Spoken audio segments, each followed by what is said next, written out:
Another one. Bienvenue na chaîne Nabino Melo TV. Melo TV est la chaîne Nabino Oyo.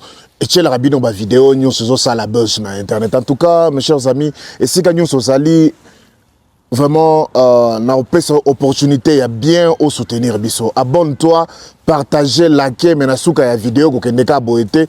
Tika la biso quand même moi commentaire, yebisa biso comment tu as trouvé la vidéo. Ça la biso esengwa bien et ça la biso esengwa grave. Tozali média oyo vraiment ezoli na Johannesburg awa tozana Johannesburg tozana potote pour talara te tozana potote tozana Johannesburg bato Johannesburg pe bazala pe boy. En tout cas na pesi bino mbote nyonso esika nyonso bino bozali na atindeli bino ka ben ka ba courage. En tout cas tokota na vidéo na biso. Mes chers amis, en tout cas faux prophète ya mboka na biso oyo pesi 1000 prophéties sur match moko. Il donne l'avantage à la Colombie. Il a été tokondima nani tokoboya nani prophète oyo abimaki récemment awa te ya kendaki déjà moni match wana ndenge zali. Mais je vous préviens déjà, le match de Zoya Bakambo est prévu pour le but. Échec! Il y a 3 personnes qui est prévu pour le but. Oui, ça va arriver. Ça aussi prévu. Mais cette fois-ci, il y a Méchac qui est aussi prévu. Échec! Ce sont des gens qui vont sélecter spirituellement pour marquer. Échec! Je dois vous dire que dans ce match, il y aura un penalty. Échec! Je dois vous dire que l'arbitre qui va arbitrer le match de Congo et Colombie, ça sera un arbitre qui va vous faire fatiguer. Échec! Et il sera méchant, il va commencer même à avoir des querelles, c'est quoi encore? Des disputes. Échec! Étant prophète, je viens déjà vous dire ce que je vis. Notre match compliqué, ça sera le match contre l'Ouzbékistan. Pas avec les Colombiens. Échec! Comment? Colombie. Les Colombiens là, ça ne sera pas difficile pour nous. Échec! Vous allez voir des détails. 11e, 6e minute, 11e et 35e minute. Vous allez voir. Ce qui est Bakamba Rochabi, tout ce qui m'a tout le monde a sonné en Subi. En tout cas, tu as espoir. Tu as espoir à danser. Que non, en tout cas, match robetama. Même si bisoba oyo to yebi ba pays oyo na côté Amérique du Sud connaît la danser. Ça Mexico ils a dansé. Colombia ils a dansé. Na bi ba Congolais belé ba yeba kité. Ba beta kabale po bango déjà ba beta kana ba Messi, hein? Déjà na ba championnat net ya États-Unis wana. Donc les championnat makasi pe. Donc moi je savais que non makambo oyo ego kende bien ou bien ego kende ndenge moko boy. Quand même il faut to remercier ba équipe na biso. En tout cas ceux qui ont tali ba résultat ya Colombie na ba équipe mosusu ba 3 ba 2 biso to suka bi moko plus bi moko na ba sali bopo ba chango. Félicitations na gardien na biso nde le seul prophétie ya mutu oyo e simbaki landango. Omonia nde prophétie moko oyo ye alobaki osimba esimbi ezalika ke non après match bakolobelaka gardien. En tout cas félicitations na gardien na biso. Dans ce match de Colombie, vous allez voir que les gens vont parler beaucoup sur Lionel Mpachi. Après match, Congo na yo na tous les réseaux sociaux. Félicitations na yo. Ba joueur na biso, en tout cas coach s'il te plaît, tika bakambu assassila. Bonjour, vous avez été nombreux à vous plaindre de cette action. Alors on va un peu prendre le temps d'analyser, regarder quel choix s'offrait à Bakambu. Si on prend le temps d'observer, on voit qu'il avait 3 possibilités. Les 2 premières et voici la 3e. Les choix les plus judicieux auraient été un 1-2, directement une remise en direct. La 2e en profondeur et la 3e à Wissa sur les côtés. Mais lors de son contrôle de balle, on voit qu'il fait les choix les plus improbables de donner une passe au défenseur. parce qu'il n'a pas relevé la tête, parce qu'il n'a pas anticipé. Il n'a donc pas regardé les déplacements de ses coéquipiers. Mais bon, l'action s'est finie quand même. Bakambo, aza, tout ça, son attente ya Bakambo, na tout le monde a rien à banef, kuna. Hein? Je ne me boya Congolais, Meshak. Meshak, pourquoi tu as été? Meshak, match, on match boy. Et ça, c'est la rapidité. Aux ans, les joueurs, au basala, baza venant na speed ya libela, baza vraiment na mango. Meshak, azo kota na pamini kuna azape na facilité à dribbler. Na habité pourquoi aux autres tinga maganga na ba Meshak. Ah. Papa, bagamba match oyo eweya ko pesa tension pamba. Makamba match oyo talango aussi au lien na sepeli kutu bachaki match wana na ba 3h du matin to si to miliaki to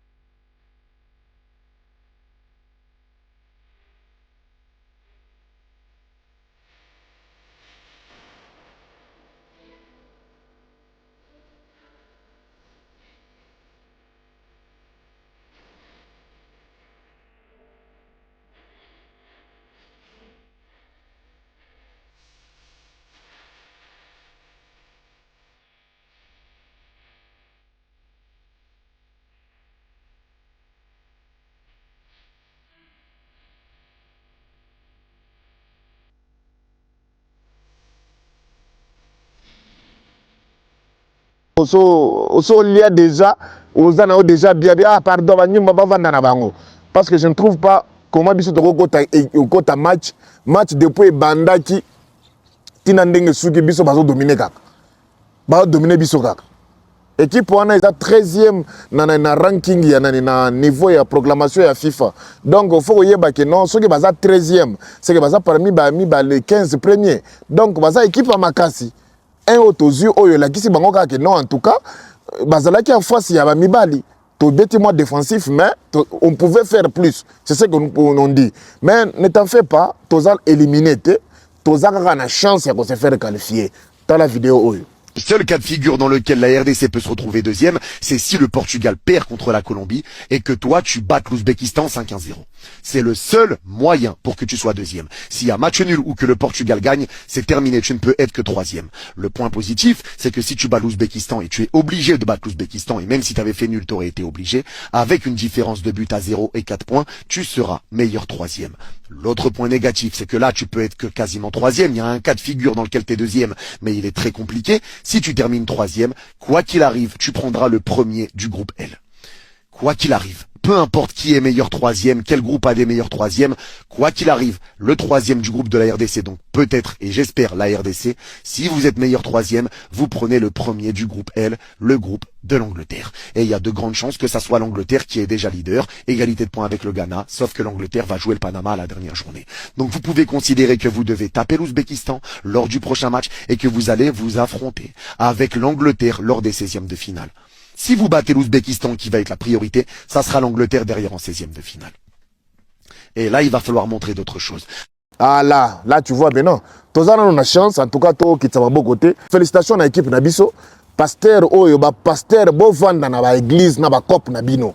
Botika biso to makamba bale ezalaka pena ba winner opesaki ba prophétie ekeneti neti ndenge lobaki yo moneti okomi kosola na nzambe biloko nyonso kobimisa na munoko ekosimba nazo mituna kaka pasteur achaki na écran na église na ye sikoyo dimanche okoyebisa bandimi nini ou bien obomi pe église okoyebisa bato neti bayibi biso dans le monde des ténèbres bayibi biso victoire ou bien eza ndenge nini ou bien ndenge lobaki Meshak ya kochabi ndenge bachaki te abeta ndenge c'est-à-dire équipe na biso ba yi to donc yango to poli ba makambo changa méchant pena vraiment na habiter ba prof donc c'est beaucoup na ba église na bino pamba te bote na bino bolema bonza na bino pamba il faut ko taka na mamba prophétie te RDC ou sala boy RDC ko na est kuna bo prophétie na bino zo lobani pourquoi vous opesa prophétie na ba rebel ke nzamba la kisinga ko bonga bango ezaka makambo ezali obvious ezali na mekaka soki l'équipe ndenge l'équipe wana c'est bon ah pardon en tout cas mes chers amis Ferrego la album code 16 yona ngai en tout cas tant aux autres la média au monde vraiment que non babimi saki ba album à XX et autre bima récemment awa quand bien même que configure na façon basali nani façon oyo fallait asali ki album na ye eza vraiment na communauté congolaise te eza pona bato batengama bato libanda boye mais album wana to mona tokos tango ebima tokos tango ebima et simba pe Congo malgré ba budaki yango na ebandeli mais na suka nango bato bandimaki yango ba sepelaki nango mais oyo na ebite tozaka na ebandeli lisusu parce que eza enchaînement ya batokos de édition awa tozali sikoyo awa na XX oyo ebimi. En tout cas, pour moi ngana mon etiza flop. Pourquoi? Parce que na ndenge tozo consommer yango, na ndenge ba wario bango moko ba consommer yango, na ndenge mokili monde entier zo consommer yango. Tu sens vraiment que ça li na présence même si niveau ya marketing ezalaki makasi ke qualité ya banzembo ezana kati ya nani ya album oyo. XX promotion ezalaki makasi.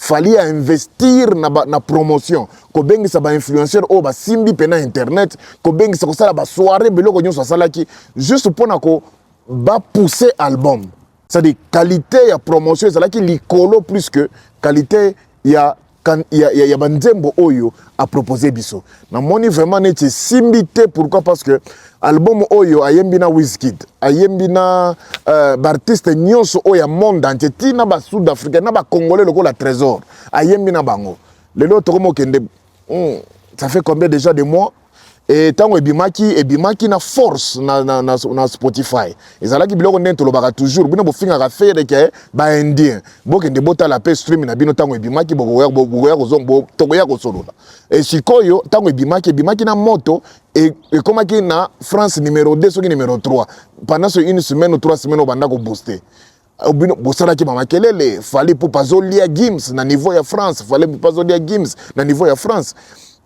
na mboka na ye tala lelo soki tozongi na awa na Spotify na sazem soki nani na classification ranking babengo ranking classement oyo ya musique ino bolekaki Gims lelo bozata na top 10 boza na top 50 boza na top 100 yango wana donc toloba na bato vraiment en tout cas bazali susu kuna te Gims atikala ka place o bolekaki bino wana bolekaki soki na top 10 soki top 15 azaka kuna soka kiti za peut-être moi 25 mais akozonga lisusu mais bino bolongwa aziza bokenda kaka boy donc ça veut dire ezalaki promotion makasi oyo fallait asalaki il est fort na makambo wana ya promotion respect mais en tout cas après au moment apena que non album elimwe. Mais code 16, avenir nango eza ndenge nini? Qu'est-ce que fait Regola doit faire pour nako bimisa avant bimisa code 16? Il faut ça la munene, il faut concert, il faut nini. Il faut aussi marketing à makasi lokola fali. Qu'est-ce que Ferre doit faire avant album Oyo et Bima? En tout cas, album Oyo déjà ozomona ke bato ebele o bazalaki censé ko bimisa déjà ba album na bango version rumba lokola fali. Tozalaki na rendez-vous na obena date wa pesa ki biso album XX sur les riom sur nini yango oye ya côté ya rumba eko bimaka la mingi awate donc normalement album na il fallait que bimaka peut-être kala mingi te ou bien c'est bima il fallait que déjà bima à repousser OK parce que est-ce que marché ezo l'album oyo est-ce que communauté communauté africaine na communauté congolaise parce que fallait au-delà de tout azalina nous consommer à vraiment une grande quantité na ba congolais est-ce que ba congolais après avoir koyoka XX version oyo badmisi est-ce que bato basepeli nango koyoka neti qualité ya nzembo encore une fois je pense que fallait pour n'a pas eu cette chance là ya ko exploiter ou bien ko utiliser Wizkid bien na banzembo na ye Wizkid, vraiment un monsieur, on a un talent ébélé. Ce que tu as façon fallait ba yembi wana, tu sens vraiment que ce que tu banzemba Wizkid y a l'album Asuka Oyo, ils arrivent vraiment à tikela ki bina Wizkid à s'exprimer. Mais est-ce que vraiment à s'exprimer? Nzembo wana il fallait vraiment ezala na ebité ta ba vue na YouTube. Il fallait qu'ils en ba millions ébélé parce que ta la eza Wizkid. À part wana to ça na nzembo lokola oya yembi na ba sud-africain awa Didier Maporisa en tout cas ta awa na ba radio ezo beta te peut-être fallait oko raisonner yango bien yaka na Afrique du Sud kende na ba chaîne na ba radio ya minene tianze mbwane beta parce que yembi na mutu oyo aza vraiment na top en Afrique du Sud. Quand bien même tous na ba Black Coffee, tous na ba tomosusu oyo, bazo sala vraiment succès en Afrique du Sud même. Oyo yembi na ye aza moindre te. Donc moi je pense que il y aura peut-être ça la promotion, ça la peut promotion na mboka mususu à part yo ko vanda au monika neti France nde makambu. France nde oyo il faut gagner. Ogo gagner France mais en tout cas na mboka mususu lokola ça ba featuring na mutu na bango ça les deux featuring mapurisa na Trésor aza gagner ba award ebele. Mais moi je pense que ko utiliser Trésor oyo azalaka peut inviter na album ya Drake. Hein Drake mutu asala ba billion de streams mais ayaki awa alobi Trésor nde konabiso oyo asala la ye arrangement ya nzembo asala nzembo moko de plus de 2 chansons. Mais moi je pense que vraiment au maximiser la promotion à côté na bisote na jobo na Afrique Sud il y a rappelé ça la promotion awa et code 16 ndenge zwali koya nini vraiment fait rigoler la rosala date il y a concert moko boy après concert ebe ya lobimisi yango ou bien bato oyo bakomi ko repousser ba album na bango bazo zelande faire abwaka comme ça bango babwaka etutana et bango pe ba profiter na lupemba parce que na marché na minute oyo olinga ngote marché ezo zelande code 16 non les gars toko sala ba aventure toko solo toko discuter toko sala 1 2 3 mais en tout cas code 16 oyo promotion yango moko bato bazali convaincu que album oso ke bimi et kozala mama na album faire rigola en tout cas code 16 quand est-ce que Robimo et tant to pression te ce que olingo zo tant lisusu pona ngai zo lisusu temps travailler sur album oyo parce que de l'autre côté to qui j'ignore Mutuku Alongwe mais côté na côté à faire rappelez-vous Rizego la Longwe Charlie Solo Alongwe donc on a Ferrari Alongwe c'est-à-dire faire gola azalina raison ya ko faire il faut to yebisa ye azwa tanaye ya ko revoir les sous avant abimisa parce que batunyo so oyo wabimi il faut pas effacer ma participation na bango et pourtant Charlie Solo azali vraiment mutu o azalaki na nini na album mobimba na maboko na ye et c'est la cas difficile peut-être pour na faire ayeba mona comment qu'est-ce qu'il doit faire mais rien n'était possible au Gaulois rien n'est impossible au affaire rigola et boso boningi bomona impact album oyo bota la vidéo oyo mosu pezo bimisa kala mingi te bo pika banane non bato mosu bana ba studio bakoya te bakasi bakati kutu ba studio te balbum bakasi makala te bakati motu te ana na capacité obimisa sikoyo o akotia temba meka oza na tembe meka po bayane eza biloko ya mabe eza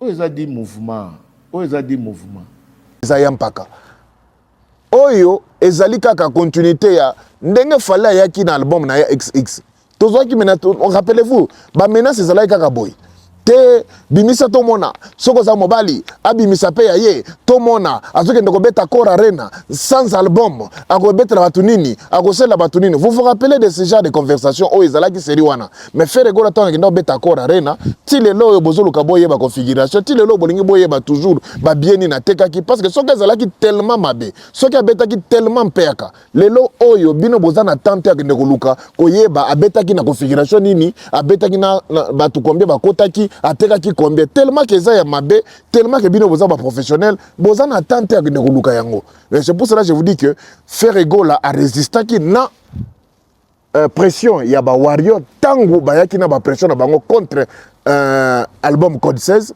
lelo oyo héritier pe azo bimisa album na album oyo alinga bimisa ya mouvement po babandi déjà koleka kosala ba pic po peut-être bango neti bako kwesa idée ya Ferregola mais vous jouez déjà na perte parce que Ferregola a kobimisa album te jusqu'à ce que ekozala ready mutu nyonso o azala kota na studio lobi azo boule neti Ferregola a kobimisa code 16 mon même moment na ye en tout cas code 16 tokozwa ngata na 2027 pona ngai album wana bakbwaka ngata na 2027 toza na pressé te toza na posa koyoka album wana kutu lelo te toza na ba dynastie bato bayoka na dynastie tozali prêt pour nous consommer yango ba Rogolo bazali prêt pour nous consommer yango ba Gladiator bazali prêt pour nous kende ko consommer yango mais en tout cas toza exigeante. Biso ba oyo batolingaka musique, biso toza ba gaulois te, biso toza ba warrior te, biso oyo tozali ba to tosutenaka musique. En tout cas tozali ko exiger faire eloko moko te. Azwa tana nyonso koki kozwa, mais le plus important tako ko bimisango e kozala mama na tube e kozala vina album oyo batu nyonso ba kosepela nango. Toyebi ke batu ba nyonso ba kosepela nango. Toza na posa te ya pression ya warrior, toza na posa ya pression ya spiritasité. Bomeka qui borate, en tout cas, faire rigoler au bémis album naie au moment opportun. C'est ça qui est important. Au moment opportun, faire rigoler au bémis album naie. Donc moi je pense que c'est ça qui est important. Faire rigoler code 16. Yo yampaka. Ce qui héritier album ya mouvement ezali tellement na egosala tellement rage. Boza na posa te bo tout en affaire. Boko le kaka bo bémis album na bino, bato bako sepela nango. Okoza na posa te oleka na ba émission mutu musubiso ndeto album bazozela soki bazozela tokomona ngo kana bare tomber nango il faut ezala ba disque d'or il faut ezala ba sala minene il faut ezala ba invitation ba nomination yango wana tomona kaka ba album na bino ndenge kozala nous on est d'accord avec ça XX et bimi balobi album ekozwa ba disque d'or rebelle tozali na bino awa ezui déjà combien de disques d'or awa tozana yo et les évangélistes. Au lobby, la makasi. Pas de problème. Notre frère Yampaka. Bimbisa yango kaka. Bakela yango ba Congolais. Tolingi to mona. Tozana eloko mo tozona kacha koluka ko mona. Tolingi to mona ngona album ya héritier. Mais qu'à cela ne tienne, Nzembo bo misi ya Mishka na niveau na ye, na âge na ye, na génération na ye. En tout cas, félicitations. Nzembo za kitoko, clip kitoko. On s'est dit, mais on s'est dit quoi? On s'est dit, on doit te féliciter. Mais cela ne te trompe pas. Pourquoi on est na muto mon net yo, te album na biso wana ndenge ba apprécier nzembo ya Mishka Boye et zola qui ça dit vraiment que non album on est ko lire code 16 te papa. Wana niveau supérieur. Tala wana niveau nanu ya makambo. Album en mouvement. Babe misi album nzembo patron te babisi nzembo ya artiste. C'est que patron azobomba boulette na epona oye ko simba marché pona nini parce que normalement il fallait nzembo bosse bima mais ce que bimité ba misi nzembo ya Mishka est-ce que kobanga ezali est-ce que kobanga ezali mais ce que kobanga ezali bozo banga nani père de qui père de quoi bongo yongo bolingo diembela siko code 16 en tout cas je vous dis que code 16 ko bima au moment opportun bozo meka mais fait kofi kutoyemba nazo meka kaka kaka nzoto nanga balanga peko alors mes chers amis image oyo ezo circuler partout au monde apena bazo publier yango bazo like sabatuneti Copa Box à résoudre problème à lobby qui non ba annuler concert parce que ezalaki na vente ya ba billet muke yango ba anilaki concert ou bien ba reporter concert ya Copa Box ba ke musika pona koloba ke soki ba Copa Box a répondre na eloko oyo eza parce que entourage c'est-à-dire bato ba vandaka na entourage ya salle ya Copa Box ba komelaki Copa Box Arena. Batu oyo bakomi lettre oyo batindaki ebele ba lettre ebele kuna nde Copa Box aye ko répondre batu ebelo bavandaka babandaki ko batu ebelo bavandaka pembeni ya Copa Box Arena bakomaki ba lettre pour parce que basomaki ba billet babukaki ba hôtel boye ce qui fait que dans minute oyo annulation oyo est affecté bango makasi balingaki ba yeba parce que ezali communauté c'est-à-dire bato bavandaka pembeni ya Copa Box il faut comprendre le terme wana alors bakomaki yango Copa Box avait mis ces lettres oyo premièrement ezali fake ezali kutate comme on vous dit toujours communication ya ba vente ya ba billet ou bien configuration ezali eloko oyo salle na producteur, manager, na artiste, nde bato bako communiquer, bazui décision à publier yango. Parce que ce que c'est là qui a moutoudia à publier yango. Ba configuration stade de France. Ti le loyo na mutana na yebi yango te. Mutuna na yebi combien teka, bato balo ba 32 000, ba mususu balo ba boy. Et refi kutwa yaka awo. Alobi ke non fali na you arena. Na you arena teka ka 22 000 billets. Nani andimaki makambo wana? Nana ndimaki makambo na monda bago ya ba wario nani andimaki makambo wana eza kaka concert ya Fere nde oyo bino bolingi bondima biloko ezali publié eza publié par qui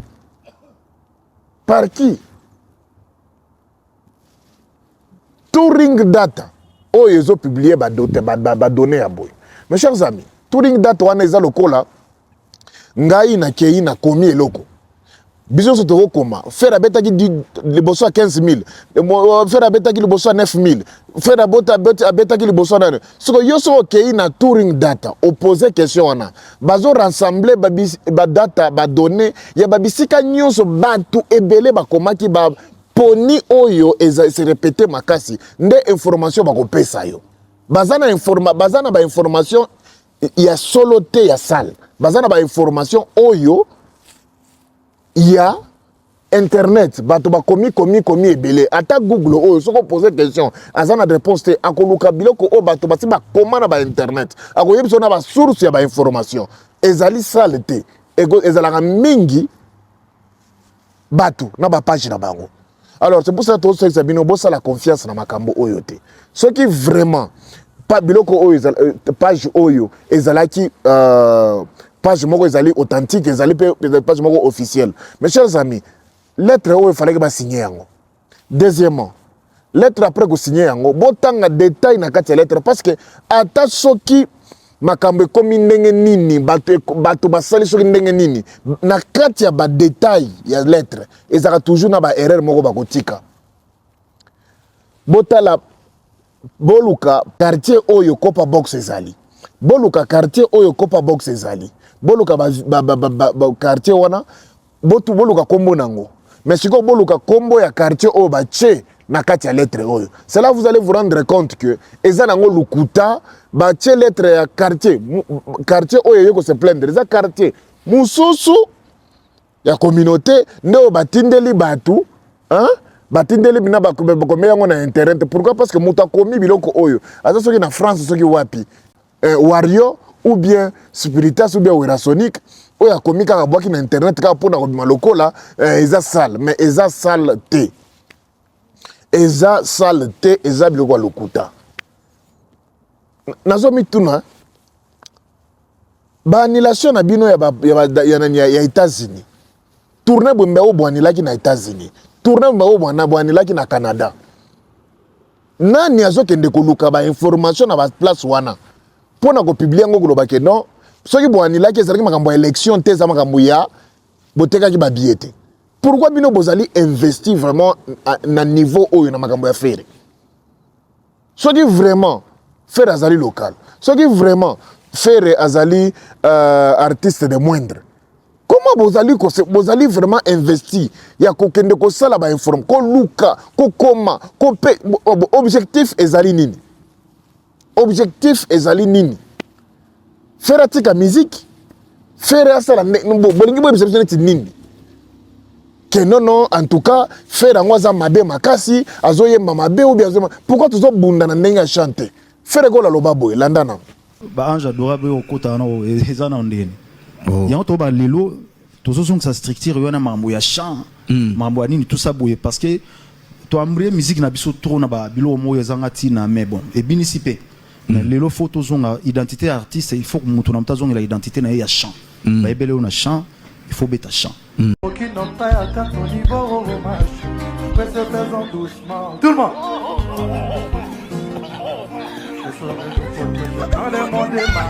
Tout le monde. C'est comme ça. Voilà.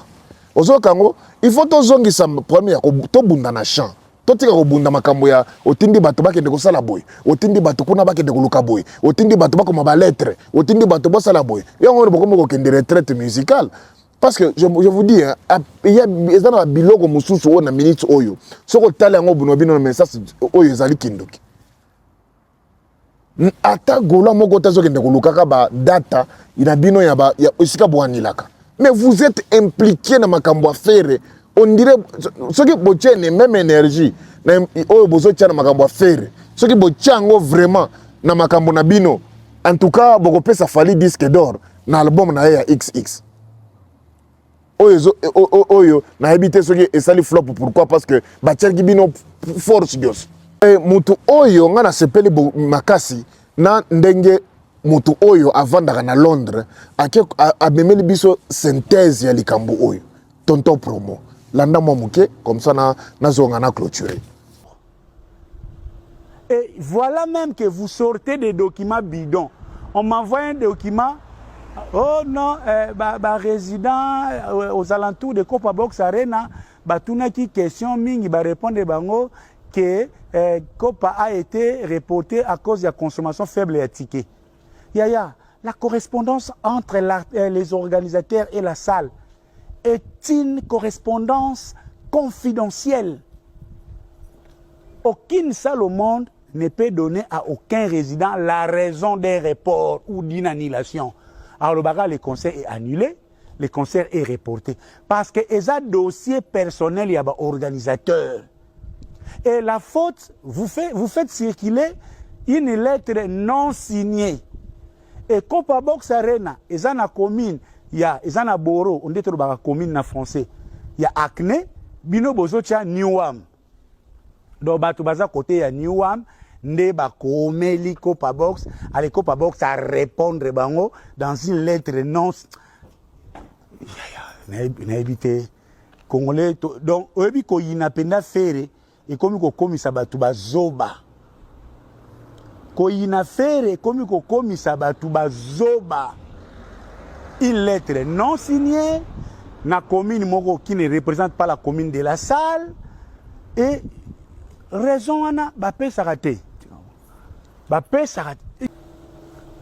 Donc, il faut seulement être haineux contre les faits égaux là pour avaler ce genre d'histoire. Et il y a même, vous voyez des gens qui sortent, et tourisme data, et ben, ce qu'on a Stade de France, data, tu vas payer nos chiffres. Et on vous explique qu'en Europe, les chiffres de vente d'un concert, c'est un revenu du producteur, de l'organisateur ou encore des managers. Seules les 3 personnes ont droit à avoir accès à ces documents. Même la salle ne peut la divulguer à aucune institution. Toutes les histoires, chaîne, à titre indicatif, c'est par des décryptages. Il n'y a rien de crédible. Donc, aujourd'hui, si un warrior a commis na Internet, élément moko qui fait la salle qui 11 000 personnes, data tour na bino na soka ya zwango akolobango sur base ya élément ya warrior et ce qui est déjà faux. Quand RFI avait dit que Fali a fait 20 000 personnes na Nigno na Accor Arena, RFI était vrai. Il y a des communications qui sont de manière juste managériale, il y a marketing. Et beaucoup de journaux ou de supports écrivent des histoires que les producteurs leur font écrire. Et c'est pour des besoins juste et marketing. Les revenus d'un concert, c'est comme les salaires à Moutou. Salaire, na obako l'action Moutou Moutou, c'est ça que yona employé na yombo yebi yango. Ce qui est comme pas ya Moutou, c'est ça violation, il y a données personnelles ya Moutou. Parce que les salaires ont un caractère alimentaire. Donc, revenu à concert, c'est le salaire ya producteur. De ce côté, je ne me fais pas trop de soucis parce que beaucoup tellement bazoba, vous suivez n'importe quoi à cause des AI Ferré, à cause des AI Tonton Promo et on vous laissera naviguer, continuer dans la haine. Tiboko Koufa. Ah, oyoki Tonton Promo, hein? En tout cas, Tonton Promo, merci beaucoup. Merci pour la moussala. Tonton Poko était au four et au moulin pour un événement. C'est-à-dire que Moutou Pena qui a expliqué par rapport il y a concert Oyo et alliés. Parce que à cela qui a la promotion, à cela qui au four et au moulin. Et à mon combien producteur a dépensé pour la faire. Mais ce qui concerne les alliés reportés, biso mosto yebi ezali par rapport à Ebola. Bozali ko tuna biso. Ndenge nini José Nzita abeti na poto. Mais faire abetité, ce que ça qui likambo Ebola. José Nzita akendaki na bato. José Nzita akendaki na délégation ou bien azalaki déjà na délégation na niveau ya Paris, bato manda ko répéter. Ce que akendaki na bato, baki na bato quand akendaki déjà avant na bango, bazaka na poto ou bien akendaki na bango 2 mois 2 semaines ou 5 15 jours avant concert naye. Ce qui répondre à ma question, Anna, que nga naza tort, makambo lobi wana ezali ya solo na makambo nyonso lobi, c'est que oza na raison. Faire ego le fallait qu'il bêta. Mais ce qui répondre à la question, on habite bazalaka déjà avant. Donc, ozo le Satan na yo. T'as qu'on prier pour la RDC. Kendo prier pour l'album Nabino XX. Kendo prier pour l'album Nabino Les Évangélistes. Il y a héritier Watanabe Oezobima. Tu es bien venir dans l'autre. Kendo prier pour la léopard. Parce que ozo l'exabiso temps. Ozo l'exabiso temps il y a pamba kakaboy. Ah, mon lilo mon kota. Ngana kei. En tout cas, tu as une coopération, tu as une promesse, tu as une vidéo chaque jour. Abonnez-vous, partagez, commentez, likez. Média Nabino, est sûr, Yango, Melo TV. Moutou Nabino est sûr. Ameme Nabino, détail, nyon so oyo bozana ngo posa. Ba recherche to sala kawa, nyon so to sala kawa. Bolakisa bolingo. Abonnez-vous, commentez. C'est nous oyo mata. To banda ko sala bataba 10 000 views en un jour. Et au sala biso moins bien. To ko kolisa et ko bina studio. Na lembi ko vanda na ça sous le cocotier. Na libende oyo. Esoué. Et sous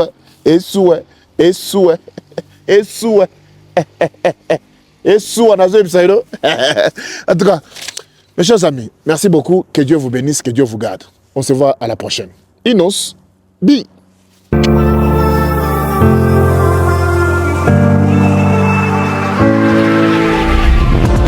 Au-delà na YouTube na Melo TV. Au-delà na YouTube na Melo TV. Melo TV. Bakutunga landa baza na YouTube. Yedom. Okay. Aoli kisali from the Melo TV.